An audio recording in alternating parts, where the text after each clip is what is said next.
A paz do Senhor a todos. Eu espero que vocês estejam realmente muito bem. Neste domingo nós vamos estar estudando um tema muito provocante a todos nós, principalmente a nós pentecostais. O título ele já sugere uma ação nossa, amando e resgatando a pessoa desgarrada. E esse título ele vai estar sendo sujeito a duas parábolas. A parábola da ovelha perdida e a parábola da dracma perdida. Ambas as parábolas, elas são parábolas interrogativas, não jurídicas. Porém, elas nos colocam ainda em um ar de decisão. Porque Cristo vai começar com uma pergunta. Qual de vós homens, tendo 100 ovelhas e perdendo uma, deixaria todas as 99 no deserto, iria atrás daquela única ovelha? E ali, quando encontrando-a, colocaria nos ombros, voltaria e teria júbilo e alegria com seus vizinhos, porque tinha encontrado aquela ovelha perdida. Similarmente, ele diz o seguinte: e qual mulher que tendo 10 dracmas e perdendo uma, acenderia uma candeia, varreria toda a sua casa e buscaria diligentemente até encontrar aquela dracma que se perdeu? Então Cristo diz, pois haverá no céu, entre os anjos mais júbilo entre um pecador que se arrepende, do que com 99 que não precisavam de arrependimento. O que isso sugere? Que tipo de perguntas nós devemos fazer e que tipo de ação nós devemos tomar? São essas as perguntas que nós devemos tentar nos fazer estudando essa lição. Porque quando nós vamos entender um pouco sobre o modo como Cristo estava ensinando ali, nós temos que perceber que os fariseus achavam que eles não tinham pecado. Midrash, Talmud, falam de textos e trechos em que os fariseus se colocam como não ímpios ou não pecadores. E às vezes nós podemos estar achando que por estarmos congregando e estarmos num contexto eclesiástico, nós também não pecamos. Isso é perigoso demais. Porque quando nós nos colocamos neste ponto, neste lugar, nós ficamos cegos às necessidades e aos desejos do outro, nós esquecemos o amor ao outro. E isso é perigoso, porque isso deixa de ser cristianismo e passa a ser um legalismo. Assim eram os fariseus. Eles tinham todo um corpo teológico, eles tinham toda a lei, eles tinham toda a palavra, mas lhes faltava amor, lhes faltava o desejo em acolher pessoas. Eles achavam que por serem povo escolhido e por serem os eleitos de Deus, aquela eleição bastava, eles não precisavam fazer mais nada. E ao invés de eles tratarem gentios e ímpios com amor, não com amor compassivo, obviamente, condescendente, mas com um amor que tenta atrair pela diferença, pelo bom trato. Assim, hoje, nós temos que ter essa sensibilidade para com as pessoas. Porque se nós entendermos que todas as pessoas pecaram e todas carecem da glória de Deus e da graça dele, nós vamos ter a sensibilidade de ir buscar todos aqueles que não estão no convívio da fé, no convívio da verdadeira fé. Nós, como pentecostais, não podemos ficar parados em momento algum, pois nós, muito mais que temos a consciência plena do revestimento de poder pelo Espírito Santo. Nós que pregamos e batemos no peito muitas vezes, dizendo que nós temos todos os dons, que nós preservamos a verdadeira fé, devemos agir como pessoas que encontraram de fato com Cristo, que encontraram de fato com o Consolador. Pois como nós conhecemos o Consolador, mas não consolamos ninguém?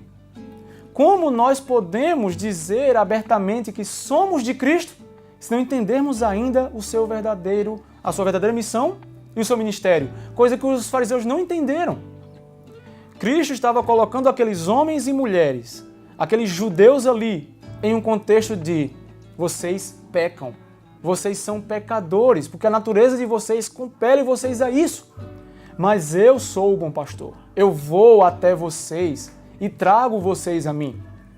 Esse é Cristo trabalhando, e Cristo nos ensina a fazer a mesma coisa.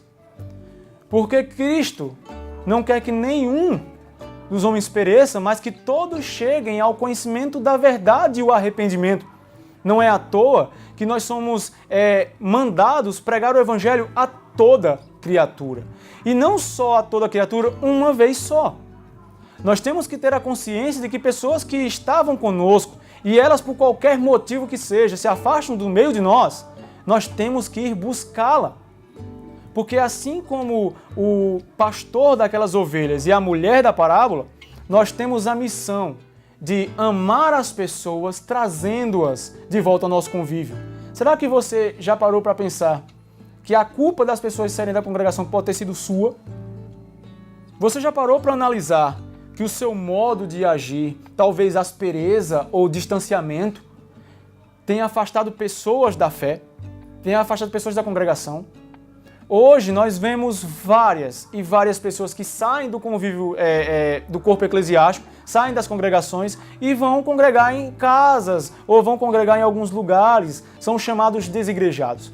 E muitas vezes as pessoas criticam mais do que tentam solucionar o problema ou colocar o pensamento neles lá. Por que será que eles fizeram isso? Por que será que aquela pessoa saiu daqui?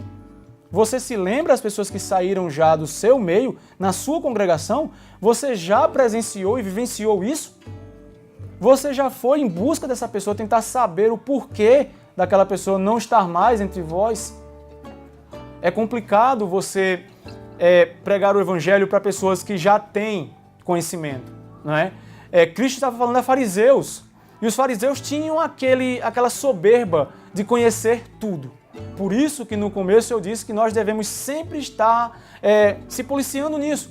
Devemos estar nos policiando nisso, porque se nós chegarmos ao ponto de esfriarmos com o outro por conta do nosso egoísmo espiritual, nós vamos estar no mesmo patamar, ou pior, do que os fariseus. E isso é grave demais.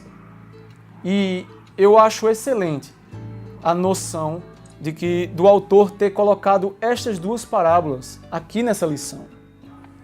Porque toda vez que você se coloca no lugar do outro, você melhora tanto a sua vida pessoal, porque você começa a ter empatia, algo próprio de crentes em Cristo, algo próprio de pessoas que foram de fato escolhidas por Cristo. Entende?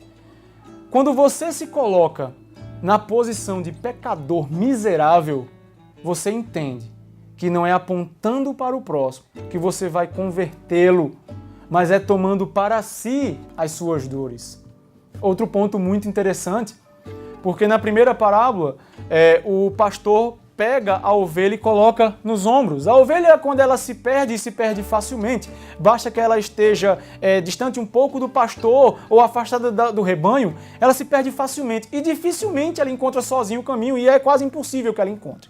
Quando ela se perde, ela se deita, porque ela se entristece. Então, quando o pastor chega a ela, ele a ama, ele demonstra a ela que ela é importante, porque ele deixou para trás todas as 99 para ir atrás daquela única ovelha. Isso traz para aquela ovelha, se você se colocar no lugar daquela ovelha, coloca para você que é amado, que é visto, percebido. Não é bom quando as pessoas notam você? Quem não gosta de ser notado?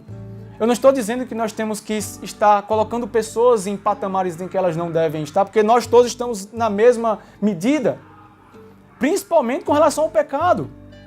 Mas como é bom você ser bem tratado onde você está. Como é bom você ser visto onde você está. Então, essa semana e durante toda a sua vida, pense nisso. Pense em como você gosta de ser tratado no contexto de igreja. Olhe como você está tratando outras pessoas. Porque não é só os de fora, não. os da sua própria família podem se entristecer. E nós temos um testemunho belíssimo a dar, e nós temos uma missão, que é justamente essa: amar e resgatar. Então eu convido você a este domingo estar estudando a lição, compareça à lição, sinta a lição e principalmente ponha essa lição em prática, porque a nossa Igreja Assembleia de Deus tem condições suficientes para resgatar muitas e muitas pessoas. Eu agradeço essa oportunidade e agradeço a você que me ouviu até agora e que nós possamos juntos neste domingo crescer na graça e no conhecimento de Deus. Amém.